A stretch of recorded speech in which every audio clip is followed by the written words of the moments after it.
नमस्कार. आजचा व्हिडिओ करण्यामागचं एकमेव आणि मूळ कारण म्हणजे माझ्या आजीचा खोकला गेले बरेच महिने, रादर काही 1-1.5 वर्ष जरी म्हटलं तर तो बरा होत नव्हता. ॲलोपॅथिक जी आपली मेडिसिन्स आहेत ती आम्ही यूज करून बघितली. त्यांना काही काळ रिलीफ व्हायचा, मात्र परत तो खोकला वाढायचा, ॲग्रिवेट व्हायचा. मधल्या काळात आजीचं ऑपरेशन झालं पायाचं. त्यावेळेला जी काही वेगवेगळी औषधं वापरली गेली पायासाठी, त्याचा इफेक्ट त्या खोकल्यावर पडला आणि काही काळ तो खोकला गेला. परत खोकला सुरू झाला. आम्हाला खरंच काय करावं कळत नव्हतं. वेगवेगळे उपाय करून बघितले बेसिक आणि त्यानंतर माझी वहिनी एक काढा करते. तो काढा म्हणजे बेसिक सर्दीचा काढा होता आणि तो आईला माहीत होता आणि आईनं सहज मला विचारलं, की "आपण करूया का बाबा?" मी म्हटलं, "आता सगळे उपचार करून झालेले आहेत. हा एक करून बघू. झाला तर झाला फरक, काय माहीत." आणि ॲक्चुअली म्हणजे त्या उपायामुळं फरक पडला आणि त्यामुळे मला वाटलं, की हाच जो काही उपाय आहे, हा जो काढा आहे, तो मी सगळ्यांसाठी शेअर करतो. कारण काय आहे ना, बऱ्याच आपल्या आसपासच्या ओळखीमध्ये अनेक अशी माणसं असतात, की ज्यांना खोकला असतो आणि हा खोकला मुख्य म्हणजे खोकला हा कफ नाही आहे, तर ड्राय कफ आहे. आणि ड्राय कफ असला की तो आणखीन अवघड होतो. ड्राय कफ असला की दमा, आणखीन जे काही वेगळे आजार आहेत ते आणखीन वाढतात. आणि मुख्य म्हणजे काय झालेलं ना, आजी जेव्हा खोकायची, तेव्हा मी काहीच करू शकायचो नाही. कारण की रेग्युलर कफमध्ये आपण वेगवेगळ्या काही गोष्टी करू शकतो. तर ड्राय कफला फार कमी उपाय आहेत. इव्हन मला वैद्याने पण ते सांगितलं. म्हणजे वैद्य म्हणजे जे कोण आपले आसपास बी-ए, एम-एस झालेली डॉक्टर वगैरे आहेत किंवा बेसिक जे वैद्य आहेत, की ड्राय कफ ह्या वयामध्ये इलाज करणं अवघड असतं. आता माझ्या आजीचं वय जवळपास 88 वय आहे. त्यामुळं पण नशिबानं ह्या काढ्याचा उपयोग झाला आहे. त्यामुळे मी हा काढा आता सगळ्यांशी शेअर करतो आणि आता काय एक्झॅक्टली करायचं बघू. ह्या काढ्यामध्ये बऱ्याच गोष्टी आपण ॲड करतो. त्यापैकी एक मेन गोष्ट आहे, मेन घटक आहे ती म्हणजे तुळस. आणि मी मुख्य म्हणजे मागच्या एका व्हिडिओमध्ये सांगितलं होतं, की कापूर तुळस जी आहे, ती आपण खरंच प्रत्येकाने लावली पाहिजे. कारण की ह्या कापूर तुळस ही सगळ्यात औषधी असते आणि त्याचा उपयोग खूप असतो. आणि ही नशिबानं आहे बघा, घरामधली बाग आहे आणि ह्या घरातल्या बागेमध्ये बऱ्याच ठिकाणी तर मी कापूर तुळस लावलेली आहे. आणि ह्या कापूर तुळसचा एक मेन आश्चर्याची गोष्ट म्हणजे काय, ह्याची उंची खूप वाढते. खूप म्हणजे खूप. ही ऑलमोस्ट माझ्या हाईटला आता आलेली आहे. 1 मिनिट दाखवतो मी. माझी उंची जवळपास 5 फूट 7 इंच वगैरे आहे आणि ऑलमोस्ट माझ्या लेवलला आता ही तुळस उंच वाढत आलेली आहे. मला वाटते पुढच्या 2-1 महिन्यामध्ये ती मला पण ओव्हरटेक करेल असं वाटते. चांगली गोष्ट आहे.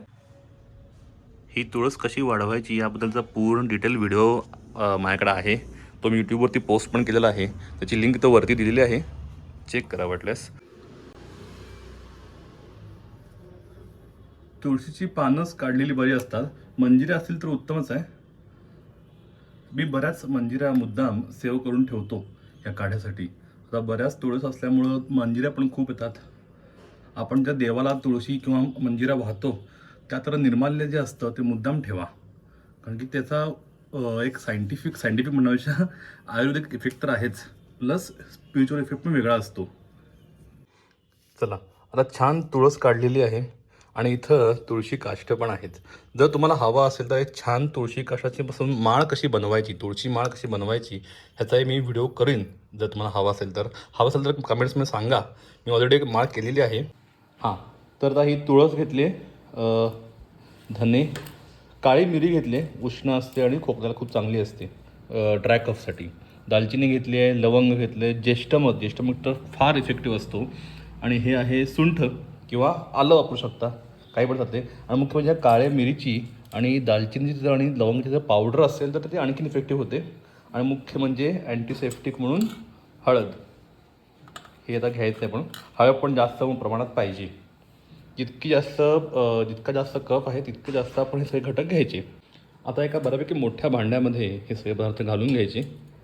ओके, हे धने. तर यामध्ये काही मी पूड करणार नाही आहे, कारण की तर मला वाटतं हा मी काढा जवळपास चौथ्यांदा करतो आहे आणि प्रत्येक वेळेला असाच दिलेला आहे.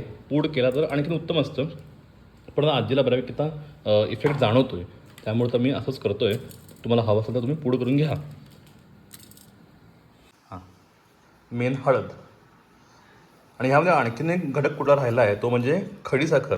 आपण बऱ्याच वेळेला ऐकलं असेल की खोकला झालेल्या माणसांना आपण खडीसाखर खायला देतो. मुख्य म्हणजे ह्यामुळे तर असा काढा गोड पण होतो. बस. ते पाणी किती घ्यायचं? आणि जवळजवळ पाऊण पातेलं. पाऊण का अख्खं? पाऊण अख्खं म्हणजे मग उकळी फुटायला लागायला पाहिजे ना. चला आता गॅस फुल लावलेला आहे, मोठा केलेला आहे आणि जस्ट आता उकळत राहायचं आणि काही करायचं नाही यामध्ये वेगळं. पण प्रचंड इफेक्टिव्ह काढा आहे, प्रचंड म्हणजे प्रचंड. मला वाटलं नव्हतं, आम्ही हा लिटरली लास्ट उपाय म्हणून केलेला होता, यानं उपयोग झाला म्हणून. पण उपयोग होतोय त्यामुळे करत राहायचं. आणि मध्ये आम्ही हे एक बघितलेलं, काढा देऊन झाला आणि तो संपल्यानंतर 2 दिवसांनी आजीला परत खोकला सुरू झाला, थोडा थोडा, जास्त नव्हता. मग उगाच रिस्क नको म्हणून आता मी अखंड करतो. आणि आपली इम्युनिटी बिल्ड व्हावी म्हणून सुद्धा ज्यांना खोकला नाही आहे त्यांनी पण हे घ्यायला काही हरकत नाही आहे. परफेक्ट आहे अगदी. मी इथं थोडंसं निर्माल्य जे असतं आपलं पूजेचं, ते निर्माल्य इथं मी ठेवलेलं असतं. आता इथे थोडंसं तुळस जी आहे ती घेऊन जाऊ. आजी, खोकला आहे का आता? खोकला नाही. हां, काढा ग. तुझा व्हिडिओ करतोय म्हणून विचारलं. काय वाटत नाही ना? नाही. बरं आहे. हेच तर हवंय ना. त्या काढ्यामध्ये गवती चहा पण तुम्ही घालू शकता. आता अरे, होय नाही का? आमच्याकडे. आणि गवती चहा खरं तर लावावा घरी, त्याचे अनेक फायदे आहेत. गवती चहा घातला तर आणि जास्त उपयोग होईल. हा काढा उकळायचा, भरपूर उकळायचा. म्हणजे आता जर तुम्ही पातेलभर घेतला असेल तर निम्म्याहून थोडं जास्त चालेल. अति दाट पण नाही करायचा, पण जेवढा उकळाल तुम्ही तेवढा अर्क त्यात उतरेल सगळ्या जिन्सांचा आणि त्याचे औषधी गुणधर्म वाढतील. त्यामुळे आता उकळी आपण किती पाहिजे. घेतलं? एक पातेलं घेतलंय. एक पातेलं घेतलं. म्हणजे पाऊणपर्यंत उकळायचं. पर्यंत व्हायला पाहिजे. बरोबर. जेवढा उकळाल तेवढा फायदा जास्त होणार. बरोबर.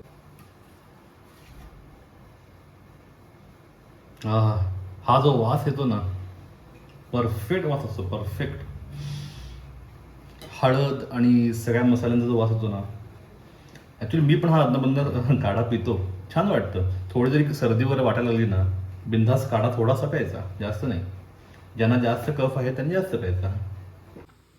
आता बऱ्यापैकी काढा उकळलेला आहे किंवा आटलेला आहे म्हणा, उकळलं नाही आहे बघा. आपण जवळपास ह्या लेवलला असेपर्यंत पाणी घेतलेलं होतं, बरोबर, ह्या इथंपर्यंत. आता बऱ्यापैकी खालत्या झालं आहे. 1-2 मिनटं थांबेन आणि जवळपास पाऊण काढा उरला किंवा पाऊण पाणी राहिलं की मग तो बंद करून टाकेल. आणि मुख्य ह्या पुढे काय करायचं, बंद संपल्यानंतर चांगले 2-3 तास हा काढा असाच ठेवायचा. मी अजिबात लगेच गाळून घ्यायचं नाही, जरा मुरू दे.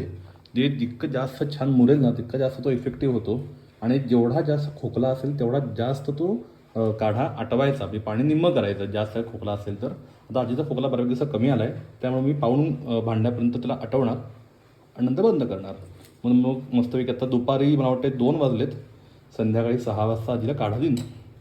चला, बंद केलेला आहे, झाकण लावलेलं आहे. मेन गोष्ट मुख्य म्हणजे हा काढा जो असतो आपला आपण बरंच खूप करून घेतलेला आहे.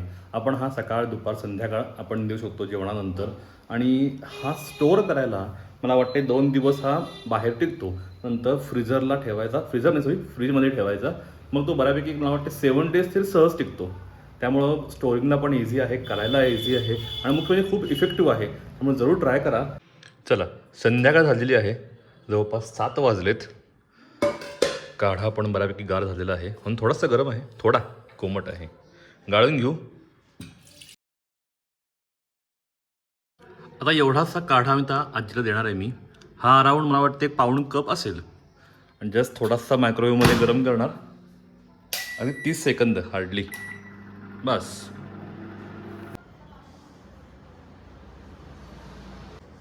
कसा वाटतोय?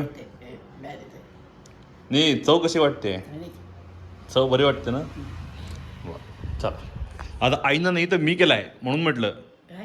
हा काढा आईनं केला नाही आहे, मी केलाय आज, आईनं शिकवला. चला, असा काढा तर तुम्हाला आवडला असेल आणि तुमच्या आसपासच्या कुणालाही जर कोरडा खोकला असेल किंवा इव्हन साधा खोकला असेल, सर्दी असेल आणि जो जात नसेल खोकला, जर जात नसेल कुठल्याही वेगवेगळ्या औषधांमुळे जर जास्त फरक पडत नसेल तर हा एक काढा जस्ट एक ट्राय म्हणून करून बघा. कारण आम्ही पण हा ट्राय म्हणून करून बघितला होता आणि त्याचा इफेक्ट खरंच चांगला आहे. आजीचा खोकला मला वाटते 80-90% तरी गेला आहे. माझी ही काय अपेक्षा नाही, कारण ह्या वयामध्ये ह्या सगळ्या गोष्टी रिकवर व्हायला वेळ लागतो. मात्र बऱ्यापैकी खोकला कमी आहे. तिला बऱ्यापैकी बरं वाटते. हेच खूप खूप मोठी गोष्ट आहे. त्यामुळं हा व्हिडिओ जर कुणाला हेल्पफुल होईल असं तुम्हाला वाटत असेल, त्यांना हा व्हिडिओ जरूर शेअर करा. तुम्हीही जरूर ट्राय करा आणि जर व्हिडिओ आवडला असेल तर लाईक, सबस्क्राईब कराच. आणि मुख्य म्हणजे तुम्हाला काढा तुम्ही जर इन केस केला, तो कसा वाटला, तो कसा आहे आणि इफेक्ट कसा आहे, हे मला जरूर कमेंट्समध्ये सांगा.